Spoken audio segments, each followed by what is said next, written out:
Hi everyone, I'm Jody Hand, Mrs. Hand Painted, and welcome to my channel here on YouTube where I do watercolor tutorials for you to follow along with. In today's video, I'll be doing kind of just an exercise for us to practice making pine trees. And you might be painting quite a few pine trees this time of year with the holidays coming up and Christmas trees being a really popular thing to paint.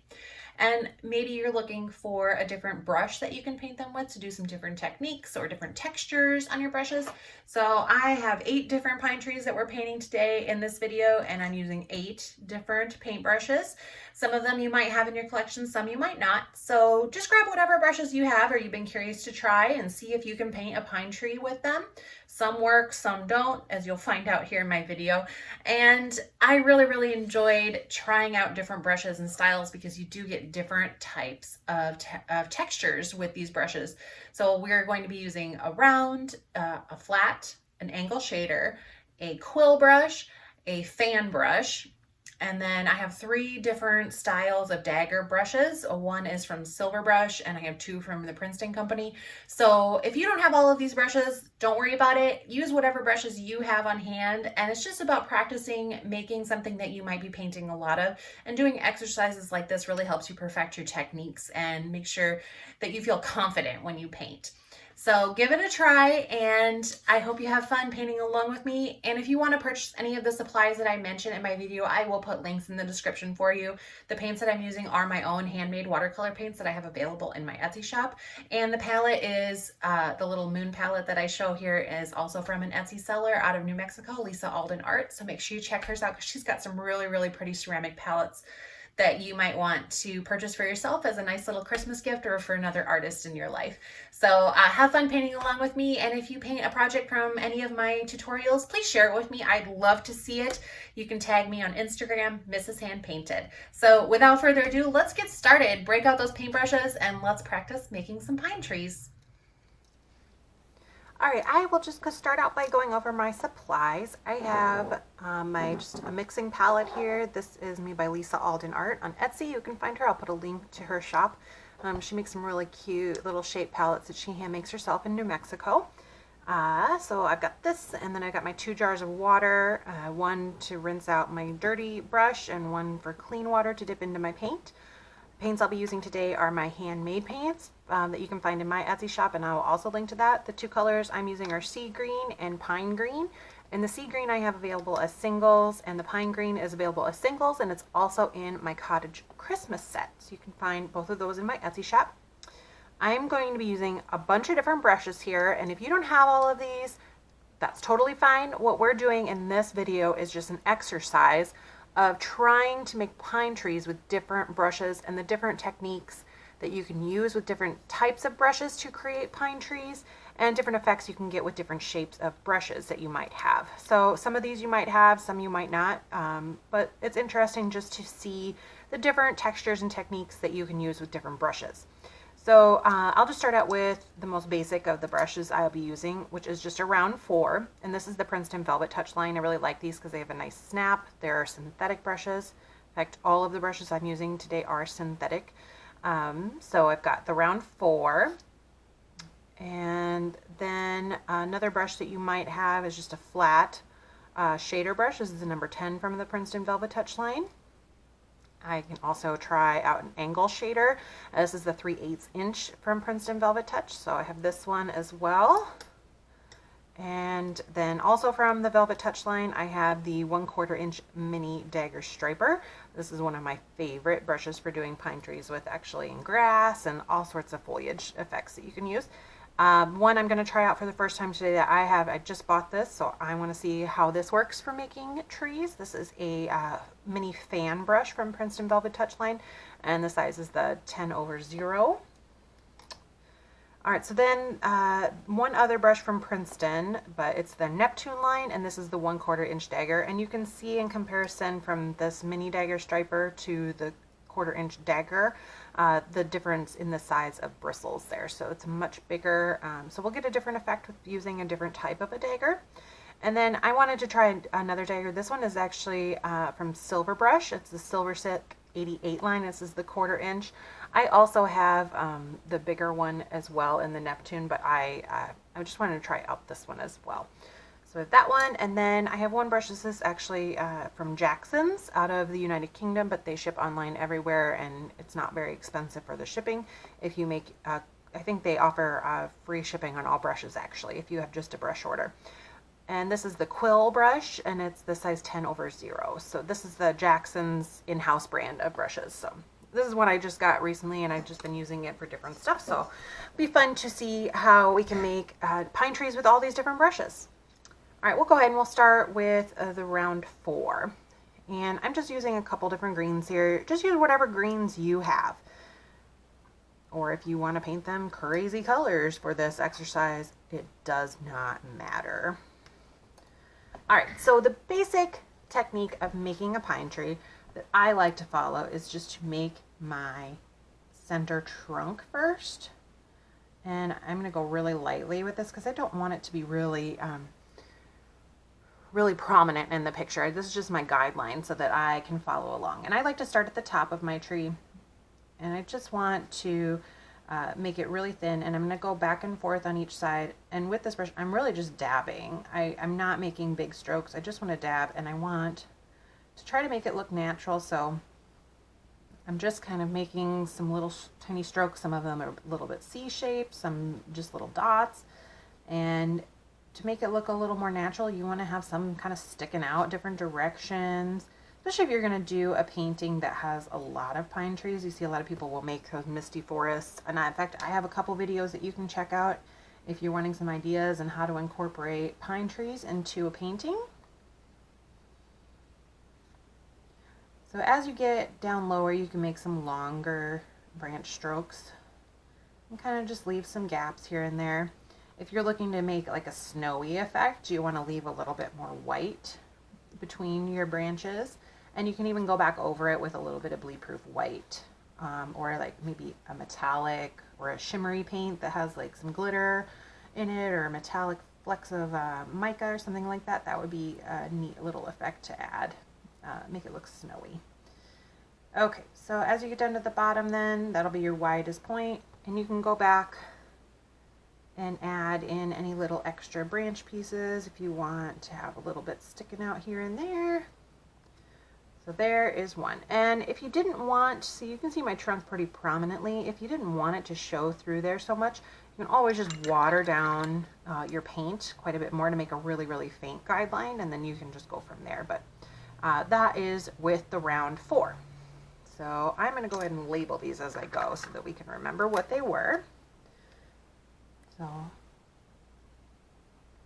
there's the first one. Okay, so I am going to go next with another one that you might have common is a flat shader. This is the number 10, so I will do a little label there as well. Okay, so same. You know what, actually I'm going to switch back and forth between the two greens so that they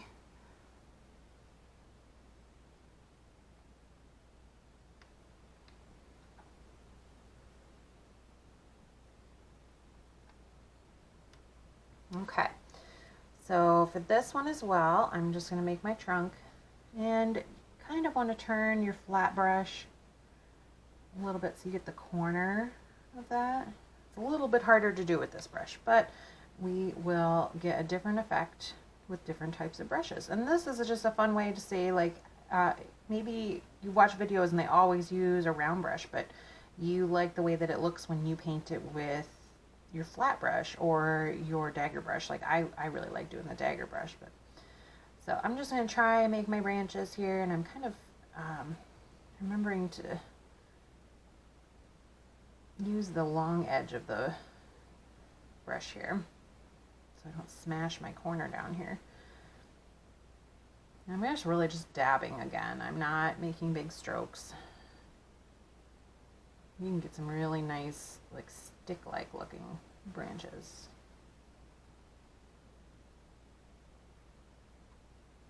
A little harder to get the top, in my opinion, on these.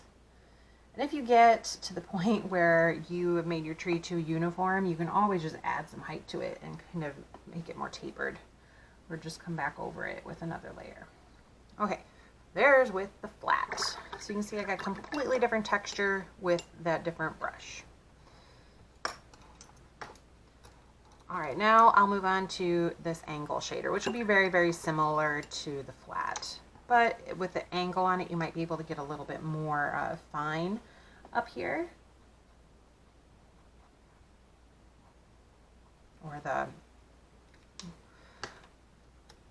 the top of the tree might be a little bit easier is what I'm trying to get at here. Okay, so get some more paint going here.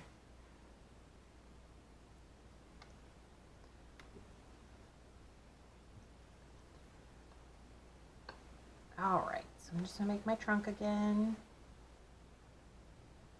And with this one now, because I have this little point from the angle, it might be a little easier to get the top of my tree really fine and small. So maybe the flat brush would work really good if you have to make some really large trees and cover a large area with trees, if you're doing a really large scale painting. So that could be something you'd be interested in using that brush for.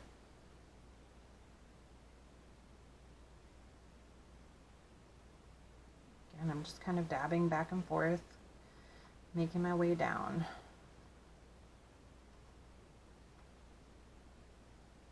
And again, I'm getting a really similar effect to what I did with the flat brush with this angle shader. Okay.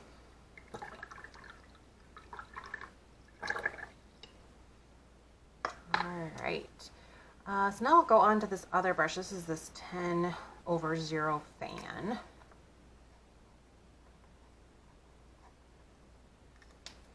I'm not really sure how you say the sizing when it's like that. I just say 10/0 because that's easiest for me. All right, so when you're using these type of brushes and like the staggered brushes, I don't like to go directly into my pan because I just don't want to damage my brushes. So I like to just take one of my round brushes, or this quill brush would work good, and I get my paint on my palette with that, instead of dipping this right into your pans, because it can damage the bristles if you're digging, especially if your pans are not very full and you're not going off the top. You don't want to dig those type of brushes in there and ruin the nice points, and so that's my little tip on that. All right, so this is a little trial for me. I haven't used this before, so I just picked this up this afternoon, so I dripped water all over here. Let me dab that up. Okay. All right, we'll go ahead and make my trunk.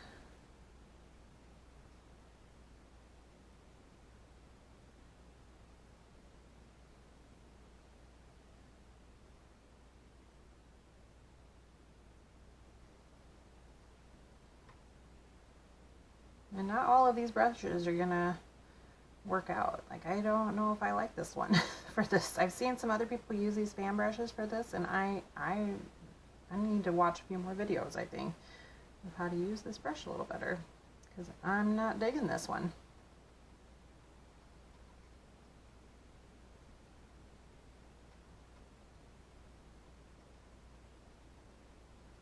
I think it's a little easier to do the bottom branches with the fan versus trying to do that sharp point at the top.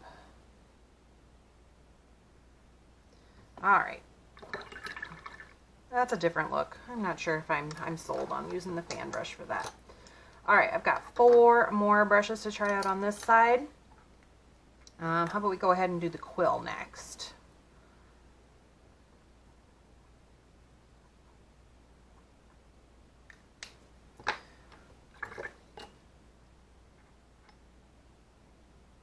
Now, I will say with this particular brush, it does hold a lot of water. So I just want to make sure I kind of remove some of that excess water off my brush. And I do love the nice sharp point on this. It's so nice. So I'm just going to follow it similarly to what I did with that round brush. It's just making my little dabs and kind of making the branches go different directions. Maybe have some sticking up here and there.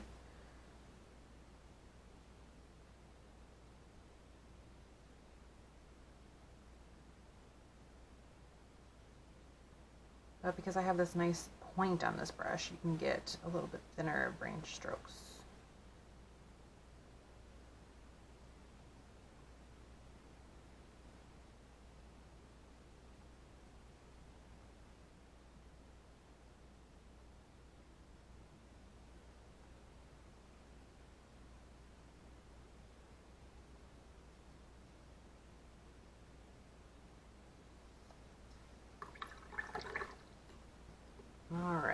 I'm gonna get some more paint with that brush while I have that out. Just load that up for the next brushes because I'm gonna use the daggers for the next ones. And like I just said about with the fan, is I don't want to dig my brush into there and get it damaged. So I'm just gonna go ahead and use that brush to gather the paint. All right, so the first one I'll do is my mini dagger striper. This is the Princeton Velvetouch 1/4 inch size. This one is my favorite, especially if you can do really little ones. I should mark that.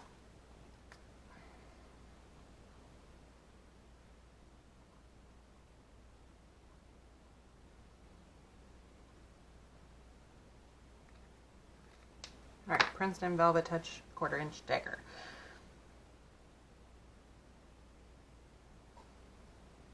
All right, now this one, you see how it's kind of tapered out here. I want to have the long edge toward me when I use this, not this direction. I don't know if you can see, I'll zoom in so that you can see I'm using this long edge toward me. And I'm holding it on its side like this. I'll show you do this a lot faster, so I'm talking at the same time and distracting myself. Okay. So just like we did with the other brushes, I'm really just dabbing it. But because I have this long brush head, I can make these nice long branches that stick out.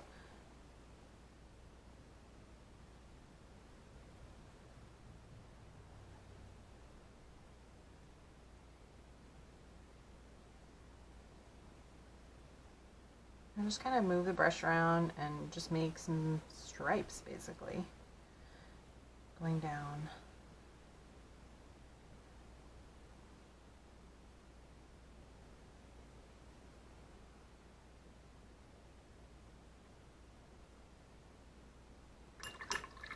All right, I'll go on to the 1/4 inch Neptune dagger this time.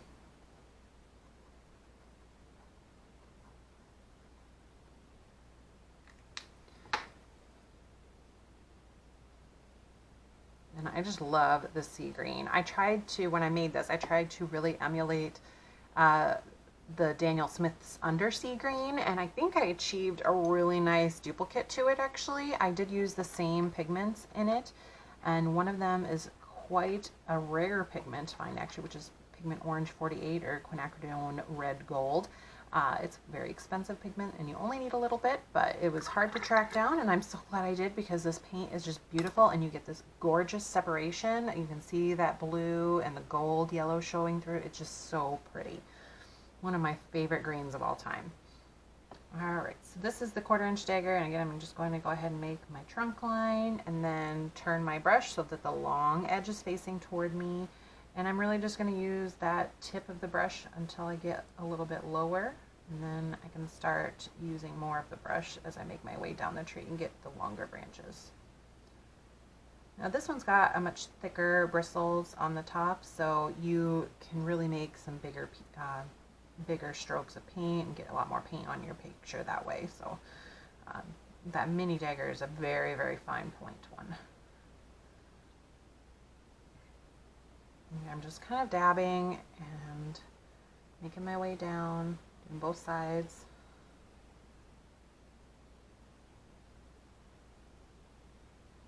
And these Neptune brushes are synthetic squirrel, so they're mimicking a natural hairbrush and they hold a lot of water. So keep that in mind when you're using that, to not really load your brush up with too much water, and try to kind of maybe remove some of the excess water very gently, or you can dab it off on your paper towel. Did not get that very clean.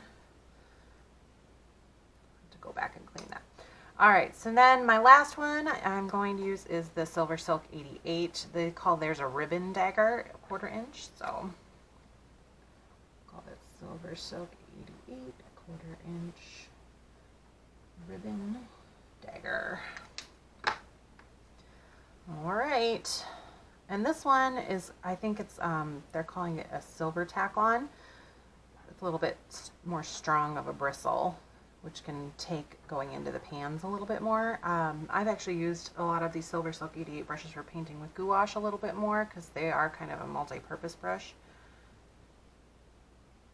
Got a little bristle kind of sticking out there. All right, we'll go ahead. Same exact technique we've done for all of the previous ones. And I'm going to turn the brush to have the long side toward me.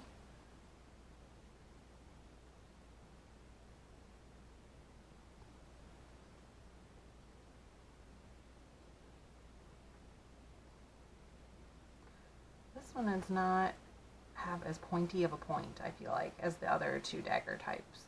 It's just, I'm not getting those thin points, and because they are a stiffer bristle, it doesn't give you as much movement. I think I just mixed paints. Oh well.